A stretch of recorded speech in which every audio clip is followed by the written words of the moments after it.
क्योंकि वो मानता है कि अलीना का संबंध यूक्रेन को युद्ध में धकेलने वाले पुतिन से, और कहा जाता है कि यूक्रेन के साथ जंग शुरू होने से पहले ही पुतिन ने उन्हें स्विट्जरलैंड भेज दिया था। लेकिन कुछ दिनों पहले वो एक बार फिर रूस की राजधानी मॉस्को में दिखी। बताया गया कि यूक्रेन के साथ जंग शुरू होने के बाद ये पहली बार है जब पुतिन की गर्लफ्रेंड बताई जाने वाली 38 साल की अलीना मॉस्को में दिखाई दी।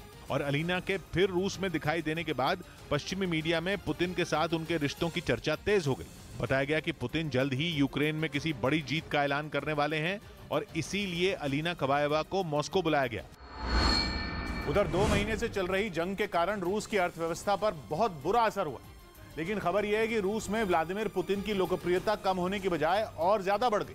ये बात रूस में हुए एक सर्वे में सामने आई, जिसमें बताया गया है कि रूस के लोग अब पुतिन पर पहले से ज्यादा भरोसा करने लगे हैं। हालांकि आर्थिक प्रतिबंधों का रूस की अर्थव्यवस्था पर तगड़ा असर हुआ। वहां के आम लोगों को भी इन प्रतिबंधों की मार झेलनी पड़ रही। खबर है कि कई कंपनियों के अपना कारोबार समेटने की वजह से रूस में बेरोजगारी बढ़ी है। प्रतिबंधों का असर होने की वजह से करीब 2 लाख लोगों से रोजगार छिनने का अनुमान है। यहाँ तक कि आंकड़े भी अब रूस के लोगों की टेंशन बढ़ाने वाले हैं, क्योंकि IMF ने अनुमान जताया कि रूस की GDP मौजूदा कारोबारी साल में बढ़ने की बजाय घटने वाली है, वो भी 8% से ज्यादा।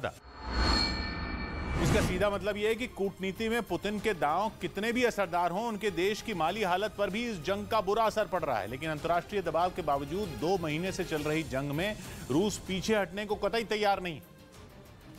और बल्कि अब तो यूक्रेन में चल रहा रूस का स्पेशल ऑपरेशन और आक्रामक दिख रहा है। हालांकि जंग के बावजूद पुतिन ने अपने देश की गिरती करेंसी रूबल को संभाल लिया। यहाँ तक कि यूरोप और अमेरिका पर कूटनीतिक दबाव बनाने में भी वो कामयाब हो गया। लेकिन जंग के बाद से ही रूस में महंगाई ऐतिहासिक स्तर पर पहुंच चुकी है। पहले अमेरिका ने अनुमान जताया था कि जंग के कारण पुतिन की कुर्सी चली जाएगी। बाइडेन ने भविष्यवाणी कर दी थी कि इस जंग के साथ पुतिन की राजनीति से विदाई हो जाएगी। लेकिन सर्वे के नतीजे चौंकाने वाले हैं, क्योंकि एक सर्वे में दावा यह किया गया है कि रूस के लोग अब अपने आप को पुतिन के हाथों में ज्यादा सुरक्षित मानने लगे हैं।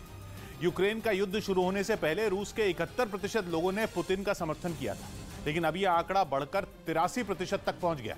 मतलब युद्ध से पहले 71% लोग पुतिन के समर्थक थे और अब वहां के 83% लोग पुतिन के साथ थे। वहां के 48% लोगों ने तो सर्वे में यह तक कहा कि सभी नागरिकों को उनके देश का समर्थन करना ही चाहिए, चाहे उनके देश की नीति सही हो या गलत। वहां के 80% लोग तो ये मानते हैं कि दुनिया की बड़ी शक्तियों के संघर्ष में रूस का पलड़ा भारी ही रहेगा। मतलब ये कि जैसे जैसे जंग आगे बढ़ रही है, रूस में पुतिन के लिए समर्थन भी बढ़ता जा रहा है। यूक्रेन ने खार्किव में रूस की फौज के एक और लड़ाकू विमान पर हमला कर दिया। इससे पहले भी यूक्रेन कई रूसी लड़ाकू विमानों को ढेर करने का दावा कर चुका है।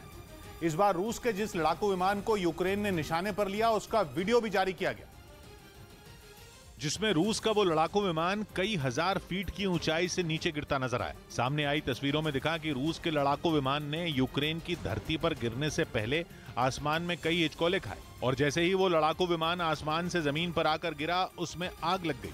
रूस के उस लड़ाकू विमान से उठती लपटें काफी दूर से ही देखी गई।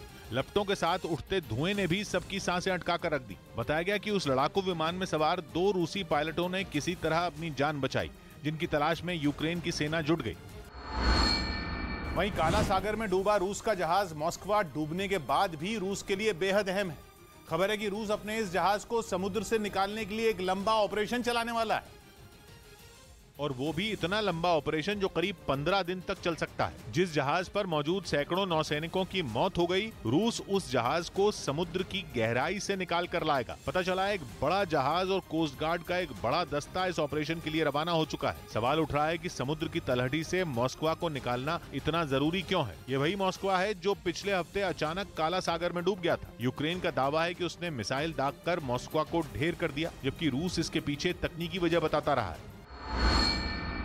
और रूस ने दावा किया था कि तकनीकी खामी की वजह से मॉस्कवा में आग लग गई थी, जबकि समुद्र में उठे एक तूफान के कारण जहाज को बचाया नहीं जा सका था। लेकिन अब रूस अपने उसी जहाज को समुद्र की तलहटी से निकालने के लिए एक ऑपरेशन करने वाला है, जिसमें रूस ने अपने सबसे पुराने और बेहद ताकतवर जहाज को काम पर लगाया है। 110 साल पुराना जहाज कोमुना अपने आप में एक इतिहास है। पूरी दुनिया में किसी भी नौसेना के पास इतना पुराना जहाज काम नहीं कर रहा, लेकिन माना जा रहा है कि रूस मॉस्कवा जहाज के बारे में कोई बड़ी जानकारी दुनिया से छुपा रहा है, वरना इतने बड़े ऑपरेशन की जरूरत एक जहाज का मलबा निकालने के लिए नहीं पड़ती। पहले भी ये दावा किया गया था कि मॉस्कवा पर रूस की फौज ने परमाणु हथियार तैनात किए हुए थे। अब आशंका जताई जा रही है कि शायद उन्हीं